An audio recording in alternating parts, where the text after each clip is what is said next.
ibsa kibxata har'aa baaseen rakkoon kun akka daran hammaatu sababa taasise kan jedhe nageenyi boora'uu fi walitti bu'insi hidhannoo karaa nagaa fi waaraa ta'een furamuu dadhabuu ta'uu eere.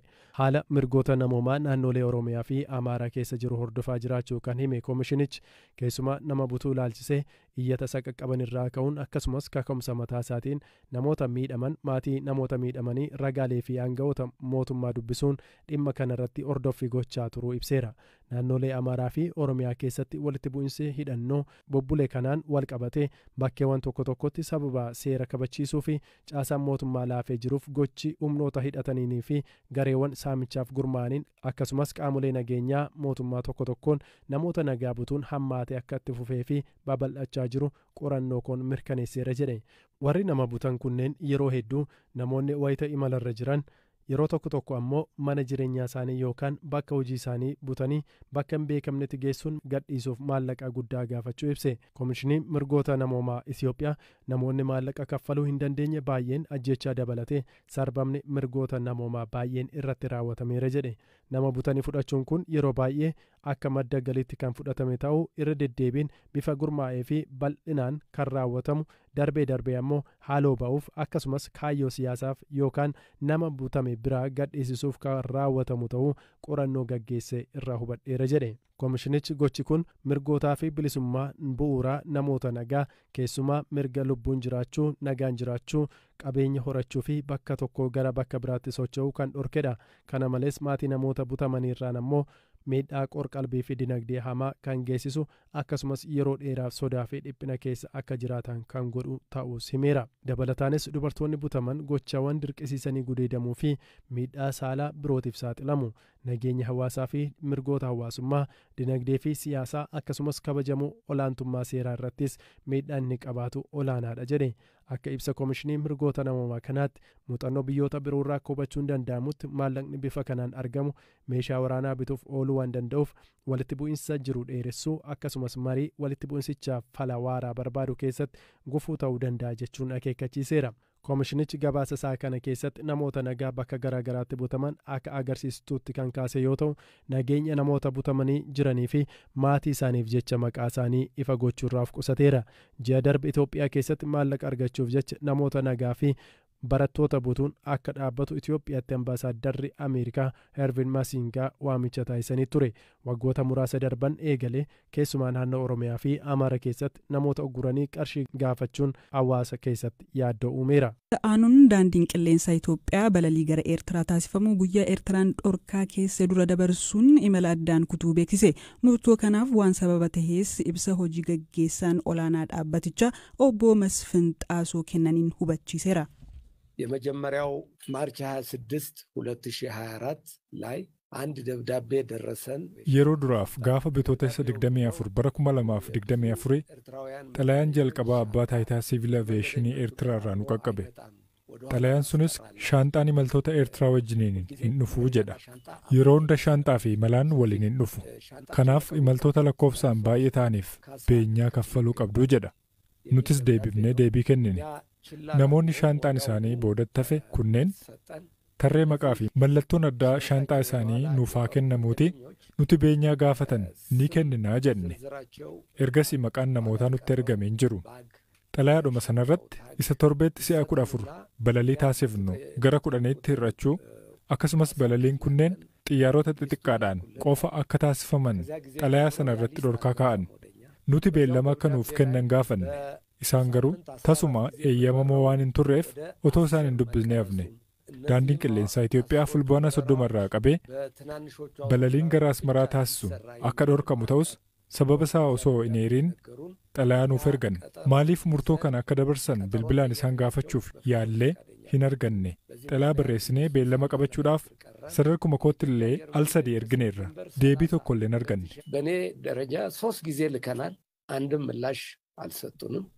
Hojii gaggeessaan dhaabbatichaa obbo Masfin xalayaa irra deddeebiin ergamuun guyyaa muraasa booda qarshiin dhaabbatichaallee baankiidhaa akka hin baane dhorkamu kunis murtoo balalii dhaabuu dhaabbatichaaf sababa ijoo ta'uu ibsaniiru.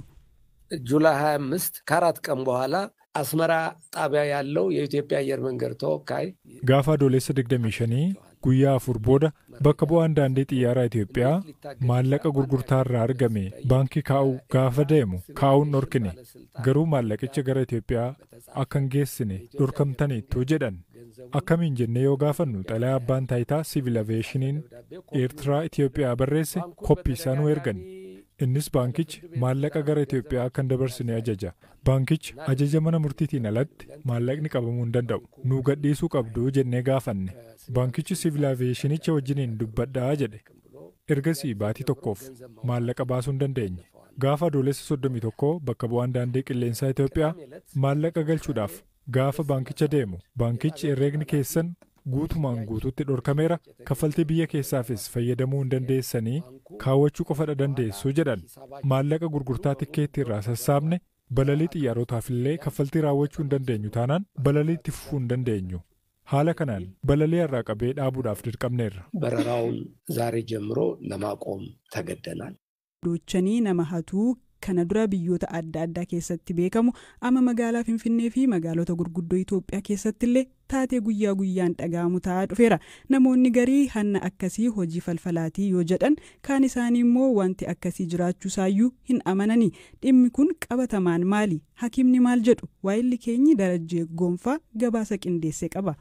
Namoota magaalaaf haaraa ta'anis ta'e kaan qorichaan adoojjaniyaatuun yeroo ammaa magaalota gurguddoo Itoophiyaa keessatti haalan mul'ataa jira. Namoonni haala kanaan magaalaa Adaamaa fi Finfinnee keessatti hataman taatee isaan irratti muudate namoonni biroo akka irraa of eeganii fi muudannoo isaanii nuuf qoodaniiru. Namni magaalaa Adaamaatti mana barnoota sadarkaa lammaffaa tokkotti barsiisuu fi maqaan isaa akka hin eeramne gaafate tokko mana barnootatti barsiisee otoo galuuf deemu karaa irratti namoonni qorichaan nama hatan lama itti dhufuudhaan ergatti dhiyaataniin booda waan ta'e akka hin beeknee fi waliin gara baankii deeme lakkoofsa herreega sarraa birrii 20,000 fi lakkoofsa iccitii ATM isaa akka kenneef kan yaadate erga taateen sun raawwate yeroo muraasaan boodatti ture. Haaluma wal fakkaatuun namni magaalaa Finfinnee keessatti naannawa taaksiin itti heddummatutti hatame tokkos namni waan gargaarsa barbaadu fakkaatee itti dhiyaate tokko qorichaan isaa adochuudhaan laaptooppii bilbila harkaa fi maallaqa harkaa qabu akka isa saame muudannoo hattootaa qorichaan nama saamanii irratti qabu kan himan. Ufii qorichi namni akka waan ta'aa jiru hin beeknee fi waan gaafataman hunda fedhiin akka raawwatan nama taasisu kun maali? Sammuu namaa waliinis hariiroo akkamii qaba jennee ogeessa yaala sammuu Firoomsaa Urgeessaa Finfinnee irraa gaafanneera.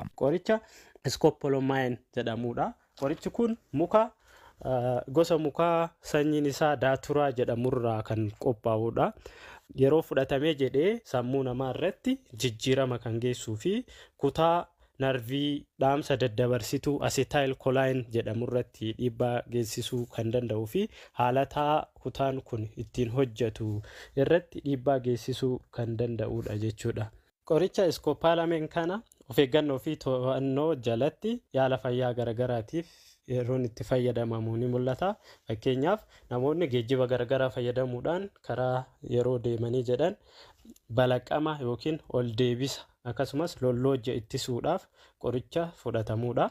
Isa biras darbee yeroo yaalli baqaqsanii yaaluu taasifamu yaala baqaqsanii yaaluu duraa fi boodattis wantoota akka gororri faa kan baay'anne ittisuudhaaf sanirra darbees baqaqsanii yaaluudhaan boodatti lolloojaa fi ol deebisaan garagaraa kan muudanneef ni fayyadamama. Sammuu namaa wajjiin walitti hidhata akkamii qaba kan jedhuuf qorichoonni sammuu namaa irratti jijjiiramoota hedduu ni uumu. Qoricha iskoopoloomaayeen jennu kanatti yoo dhufnee jennu hojiin inni sammuu irratti hojjetu kutaa narvii dhaamsa daddabarsituu asetaayil kolaayin jedhamu kana hojii isaa ni cufa yookiin bilook godha jechuudha. Hojiin kutaa narvii dhaamsa daddabarsituu asetaayil kolaayin kun yoo cufamee jedhe wantoota hedduu mul'isuu danda'a. Fakkeenyaaf waa yaadachuu, wantoota akka barumsaa, sanirra darbee sochii garagaraa, sochii maashaalee garagaraa waan akkasii kanneen ni to'ata. Gaafa qorichi kun kutaa kana cufee jedhe wantoonni kunniin bifa barbaadamuun hojiirra ni oolanii jechuudha.